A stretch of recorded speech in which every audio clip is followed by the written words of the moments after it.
बिस्मिल्लाहिर्रहमानिर्रहीम अस्सलाम वालेकुम। अमेरिका पर 6 मिसाइल दागे गए हैं और अमेरिका ने कहा है कि हमें हौसियों ने अब तक का सबसे ज़्यादा नुकसान पहुंचाया है।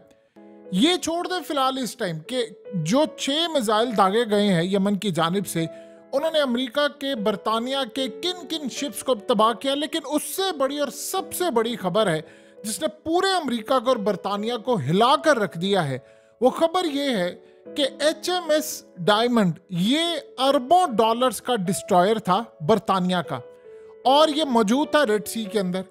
यमन ने इस पर मिसाइल दागे हैं, इसको तबाह कर दिया है, यानी काफ़ी हद तक पार्शली डैमेज किया इसको। लेकिन सबसे अजीब बात यह है कि इसका रेडार सिस्टम ख़राब हो गया है और बरतानिया यहाँ से अपना डिस्ट्रॉयर लेकर भाग गया है कि ये पूरे का पूरा तबाह होने वाला और हम निकल जाएं। असल में हुआ क्या था कि ये वो चीज़ है जिस पर इनको बड़ा तकब्बुर था कि ये काफ़ी सालों से था और यहाँ पर मौजूद था और ये हर तरह की मॉनिटरिंग करता था। यानी उन्होंने इसको रखा कि हम हौसियों को उड़ा कर रख देंगे। उन्होंने काम ये किया कि पिछले काफ़ी दिनों से मामला ये हुआ कि बरतानिया के जो शिप थे वो तबाह हो रहे थे और इसके रेडार पर आ नहीं रहे थे। फिर उसके बाद वो परेशान थे कि रेडार पर डिटेक्ट होगा तो हम हमला करेंगे। पता ये चला है कि उसका रेडार सिस्टम इस सारे का सारा इन्होंने हैक कर लिया और जैम कर दिया और सारा उसका कंट्रोल संभाल लिया। अब होता ये है एग्जैक्टली यही कुछ अमेरिका के साथ हो रहा है।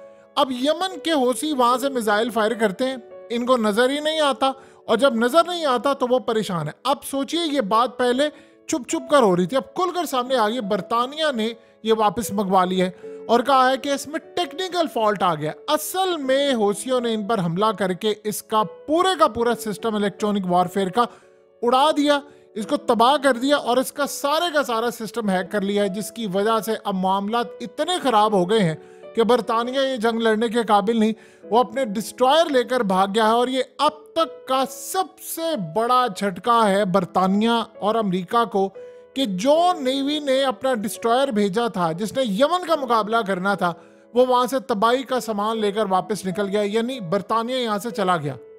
अब कहानी ये हो गई है कि जो मर्जी अमेरिका कर ले, जो मर्जी बरतानिया कर ले, यूरोप कर ले, अब ये लड़ाई नहीं कर सकते। अब आप सोचे जरा कि क्वीन एलिजाबेथ का इनका, यानी आप सोच ले एयरक्राफ्ट कैरियर, वो क्वीन एलिजाबेथ ने उसका इफ्तिताह किया तो वो कह रहे थे जी हम दुनिया को तबाह कर देंगे।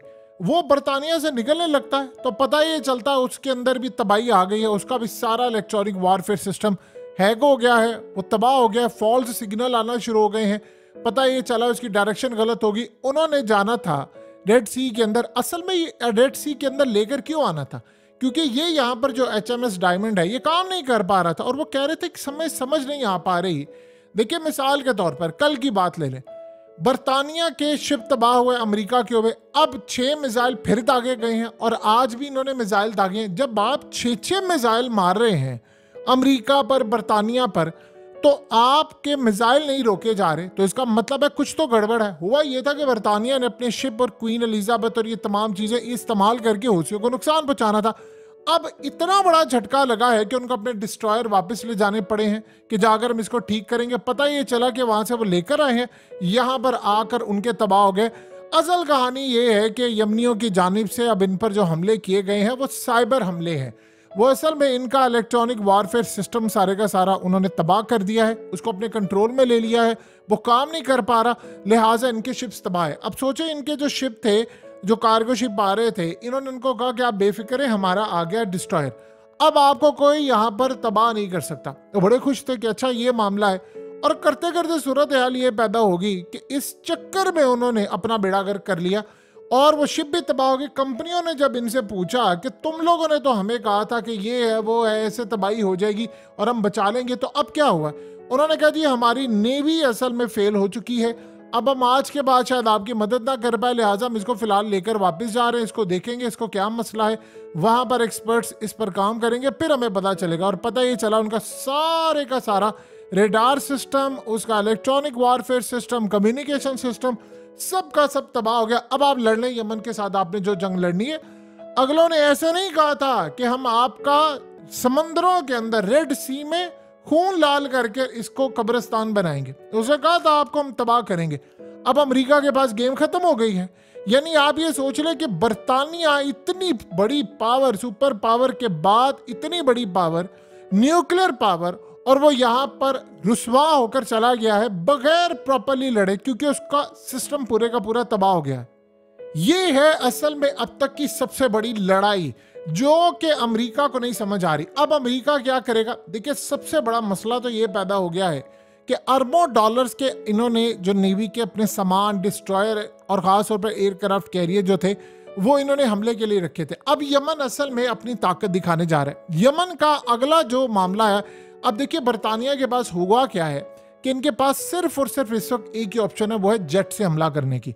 जेट से हमला करने की उसका भी उन्होंने बंदोबस्त करके रखा है। उनका एयर डिफेंस सिस्टम गालिबन तैयार है या उनको मिलने वाला है। अब ये जाएंगे। अब असल में उन्होंने काम ये किया कि पहले उन्होंने इनको यहाँ से निकाला, समंदरों से निकाल दिया। या अब देखिए समंदरों से निकालने का तरीका क्या है। असल में एक थ्योरी होती है कि आपने 1000 कट्स लगाने होते हैं, यानी आपने किसी को मारना होता है तो आप तबाह करके नहीं मारते, आप थोड़े थोड़े कट लगाते जाते हैं कि वो जिंदा सलामत ही ना रह सके। एग्जैक्टली ये सूरत हाल हुई। उनकी शिप तबाह करते गए, ये रोक नहीं पा रहे थे।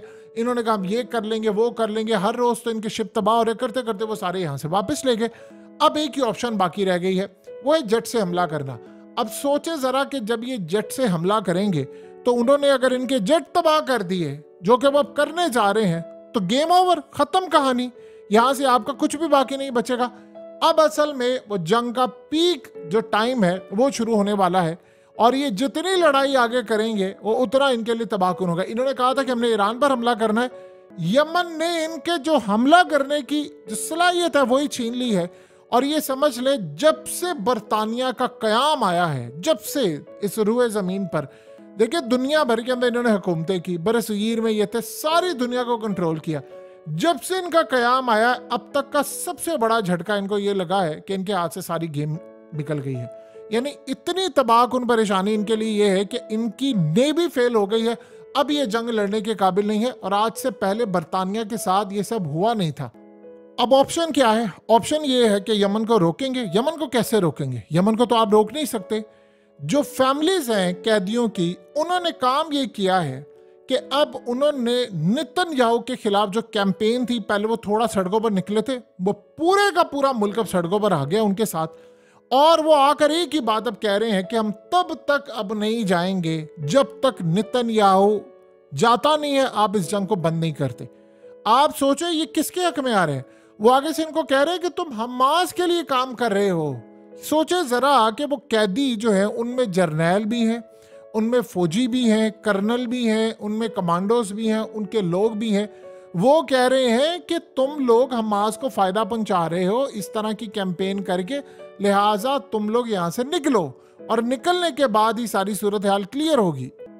देखिए ये इतना बड़ा झटका है इनके लिए, इतना बड़ा झटका है कि ये जंग तो खत्म नहीं होने वाली। अगर ये जंग खत्म नहीं हो रही तो यमन इनको छोड़ने नहीं वाला। पानियों के अंदर असल में अमेरिका का कब्रिस्तान, अब असल में सही मायनों में जो समंदर है वो सुर्ख होने जा रहा है। अब दो बड़ी डेवलपमेंट हुई है जिसने इजराइल के पैरों तले जमीन निकाल दी।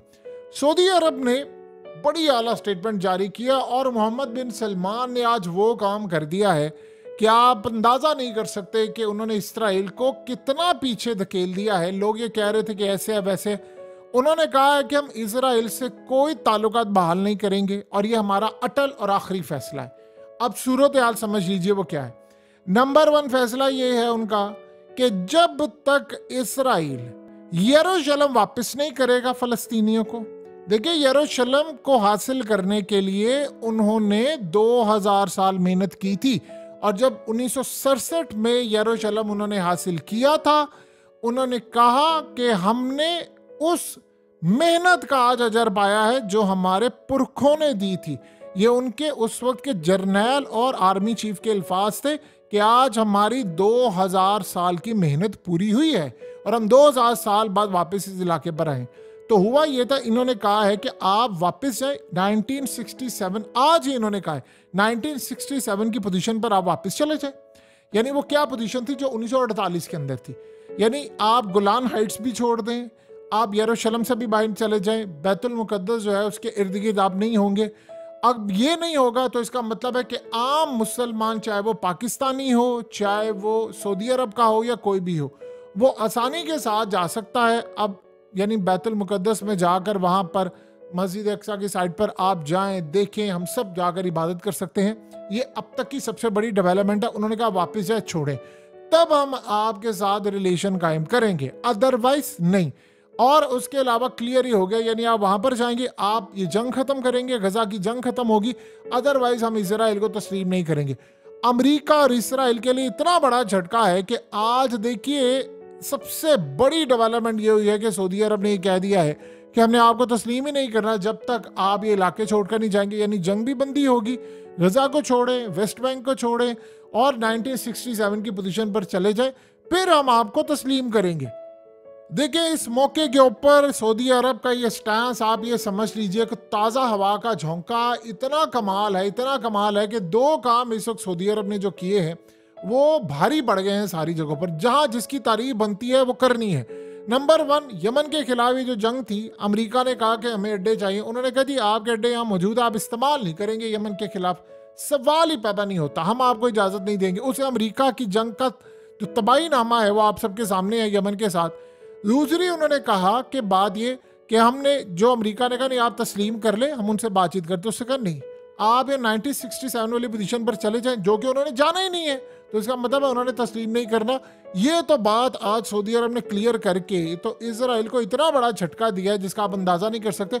और तीसरा बड़ा झटका ये मिल गया है कि सऊदी अरब और ईरान के ताल्लुकात इतने मजबूत हो गए हैं, हम लोग सोच भी नहीं सकते थे चाइना क्या गेम कर गया इनके साथ, यानी अमेरिका और इजराइल के साथ, कि अब सोचिए ईरान ने वीजा फ्री कर दिया सऊदी अरब के लिए और अन करीब सऊदी अरब भी वीजा फ्री कर देगा ईरानियों के लिए। तो आप सोचें कहां से ईरान और सऊदी अरब जो कभी एक दूसरे के मुखालिफ थे आज शीरो शक्कर हो गए हैं। और ये बात इसराइल को हजम नहीं हो पा रही कि यार ये हो क्या गया है। और यमन ने तो उनका नाटका बंद करके रखा हुआ है।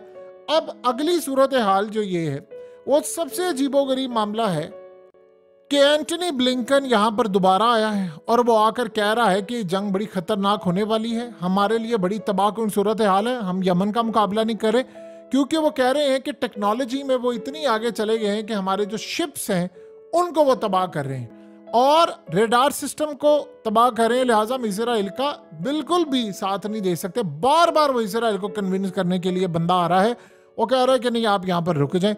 उधर हमास ने एक प्रपोजल दिया बड़ा इंटरेस्टिंग, उन्होंने कहा जी डील के लिए तैयार हैं, 3 स्टेजेस होंगी, पहली स्टेज में इतने बंदे, दूसरी स्टेज में इतने बंदे, तीसरी स्टेज में इतने बंदे और तीसरी स्टेज तक एंड हो जाएगा, यानी ये जंग वहीं पर आप खत्म कर देंगे। यानी आज से जंग बंदी आप कर ले, फिर उसके बाद इसको कंटिन्यू करें, 3 महीने तक हम आपके सारे कैदी रिहा करेंगे, लेकिन 3 महीने बाद आप जंग नहीं करेंगे। ये बड़ी मजे की बात है। अब 2 चीजें यहां पर हमास और इजरायली एक पॉइंट पर आ गए हैं कम से कम, और वो पॉइंट ये है कि वो भी 3 महीने के लिए जंगबंदी पर तैयार है, इजराइल भी 3 महीने के लिए जंगबंदी पर तैयार है। वो इनके कैदी रिलीज करना चाह रहे हैं, ये उनके हजारों कैदी फलस्तीनी जो हैं वो रिलीज करने को तैयार है, इमदाद के लिए उन्होंने जो कहा वो भी तैयार है, जो कह रहे हैं वो तैयार है, सारे पॉइंट्स पर तैयार है, एक पॉइंट पर दोनों तैयार नहीं। हमास ने कहा जब 3 महीने पूरे हो जाएंगे तो उसके बाद ये सारे गारंटर्स जो हैं वो बैठे और गारंटी देंगे कि इसके बाद ये इजराइल लड़ाई नहीं करेगा और इस पर पूरा एक मुआहदा होगा और डिक्लेरेशन होगी, मुआहदे पर साइन होगी, इंटरनेशनल सतह पर सारे गारंटर बैठेंगे, फिर जाकर मामला होगा। इजराइल कहता है ये बात नहीं मैंने माननी, यानी उसके दिल में खोट है, उसने कहा नहीं नहीं नहीं नहीं नहीं सारे काम हो जाएंगे, क्योंकि इजराइल को पता है कि एक दफा मैंने कैदियों को छुड़वा लिया तो चाहे 3 महीने के बाद ही सही, फिर तो इजराइल के खिलाफ किसी ने कोई आगे बढ़कर इकदाम करना है नहीं करना, और कोई फिर इजराइल के खिलाफ इकदाम तो छोड़िए, किसी ने आगे बढ़कर फिर कोई पूछना है कि क्या मामला हुआ है, क्यों आप करें, फिर तो हम बमबारी करेंगे, फिर तो हम तबाहकुन सूरत हाल पैदा करेंगे, तो हमारे तो बाप को भी कोई नहीं पूछ सकता, तो ये किस खेत की मूली है। तो ये सबसे बड़ी इनके लिए अब डेवलपमेंट हुई है कि करते करते मामला यहाँ तक आ गए हैं कि एक तरफ यमन ने उनको दबोच लिया है और यहाँ पर इसराइल बात नहीं मान रहा। ये एक ऐसी सूरत हाल है जहाँ पर सारे बंद गली में, ऊपर से इसराइल के अंदर लोग उनको कह रहे हैं कि नेतन्याहू को फारिग करें, इस जंग को ख़त्म करें, और जो इजरायली बैग पैक करके बैठे हुए हैं वो भी कह रहे हैं कि नहीं हमने जंग नहीं करनी। तो सवाल ये है कि अमेरिका भी फेल। देखिए कुदरत के काम बड़े कुछ अजीबो गरीब होते हैं। अगर ये जंग ना छिड़ती, आपको पता चलता कि इसराइल की फोर्सेस कितनी नाकम्मी हैं और इसराइल की वीकनेस क्या है और कहां कहां पर ये टूट सकता है। आपको पता चलता है कि यमन कितना ताकतवर है। आपको पता चलता कि यमन के साथ साथ अमेरिका और बर्तानिया के जहाज, नेवी, डिस्ट्रॉयर, एयरक्राफ्ट कैरियर कितने खराब हो चुके हैं, उनकी टेक्नोलॉजी कितनी पीछे रह गई है। जब 2021 के अंदर पेंटागन के उस वक्त के अहम तरीन ओहदेदार ने इस्तीफा ये कहकर दिया था कि मैंने खौफनाक रिपोर्ट पढ़ी है जिसमें पता ये चला कि चाइना हमसे टेक्नोलॉजी में 15 साल आगे है, तो उस वक्त अमेरिका के अंदर बड़ी चहमक हुई थी, नहीं जी नहीं, ये बड़ी बात है, ये हवाई बात है। अब सोच रहे हैं चाइना तो छोड़े, यमन के होसी जो है इनसे कंट्रोल नहीं हो रहे, तो बाकी इन्होंने क्या लड़ाई करनी है।